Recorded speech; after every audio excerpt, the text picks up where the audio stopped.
humans need the gain to be 2 to 3 times bigger than the thing they lose. The possible loss, yeah. Yeah, so if the pain we experience from losing £10 on the floor or $10 on the floor isn't equal to the pleasure we experience from finding 10, we'd have to find 20 or 30 to equal the pain of losing 10. And that speaks, I think, in some part to why people stay in the situation they're in, because for me to go after a better relationship, it better appear to be 2 to 3 times better than the one I'm going to lose. Interesting. Or the job, it has to appear to be 2 to 3 times better than the one I'm sacrificing. And that almost keeps us pinned down. I actually did a bit of research a couple of years ago as to why we have loss aversion, like what's the evolutionary basis.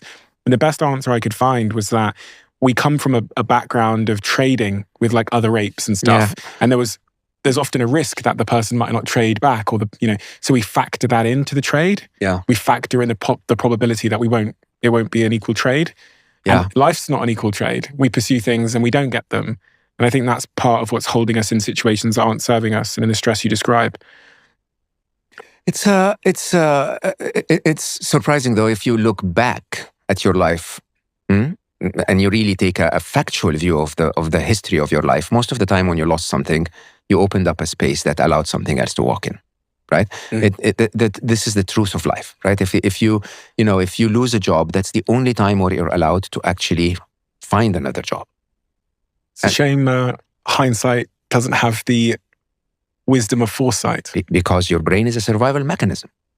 Your brain is constantly ignoring all that you've learned and saying there could be a nuclear war, right? And it's quite interesting when you really think about it, because I always say, if your worst fears have ever happened, you wouldn't be here right now, okay? And by the way, if some of them happened, surprisingly, you're still here.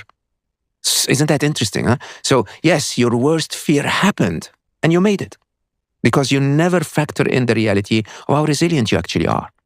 And I think that the trick really is also not the fact that we should be a little conservative and concerned about certain things, but how much of our life should we be concerned about? Like if you really rank the things that are important in your life, how many of them actually matter enough so that you don't make the change? 4, 5, right? But we hold on to 200,000 other things below the 4 or 5, 200. Let's say 2,000. Realistically, for each and every one of us, that my Hannah, when Hannah came to my home the first time, she looked at my home and she said, "Oh, Hannah is my wife. Yeah, I fell in love badly, and again, because I had space in my life. Just remember that." We're going to talk about that later. Are we really? Are we going to go talk about Unstressable at all? When she came to my home the first time, she said, "Oh," because she follows my podcast and she knows my work and so on. She said, "Oh, you're not a minimalist. You're a minimalist wannabe." And I said, "What do you mean?" Because I am reasonably minimalist, right? But she has that, attitude to things where she says, "It's only going to come into my life if I truly love it.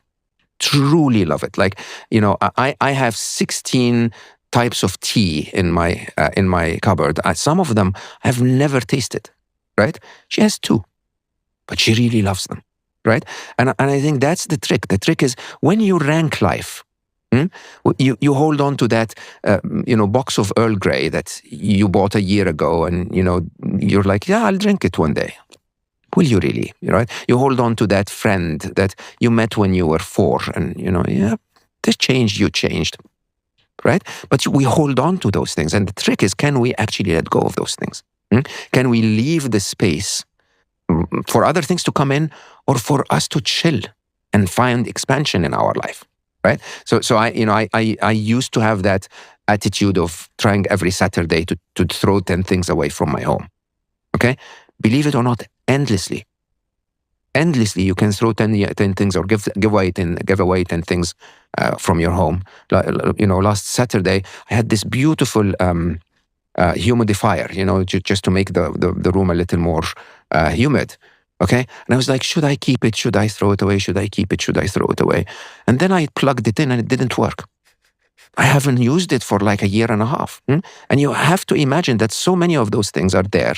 They're bugging you down. They're stressing your life. So if they're not used, they're stressing you. And you can choose to leave them. Just Leave them behind. Do you believe that? Do you believe that if you're not using it, even if it's just sat there, that it's stressing you out? 100%. And it's actually, and you're depriving it of the opportunity to live. So think about, I know this is philosophical, but a humidifier is supposed to humidify, right? It's not supposed to sit there and look pretty. If you're not using it, someone else will use it, right? And believe it or not, the simple impact of when they're using it, you save them the need to actually buy another one, right? And in doing that, you might have contributed a tiny bit to our planet. And you know, the hoarding that we have in our lives, the number of things that we keep. I love Arabic incense. And like everything, and you see sometimes silly things like, it's so what? Each of those is like $10. I had like 14 different scents, right? And then I realized, you know what? Anytime I light an incense, I light one. Okay? And when I need to order another one, I'll get it within one day. So when this one is about to finish, and I've really enjoyed it, really loved it, I'll order another one. Limit. You're supposed to constantly limit the number of things in your life. By the way, you may think it's not taking away from your life, but it's taking space. It's taking attention. It's taking the space of something else. It's, requiring you to deal with it, clean it, dust it. It's just, why? Is this what you refer to in that stress quadrant from Unstressable as noise? Noise? No. Noise is what happens from within your head. Okay. So it's little stressors that you don't, that don't happen in the real world. Okay, it's little stressors that, when I'm looking at myself in the mirror, or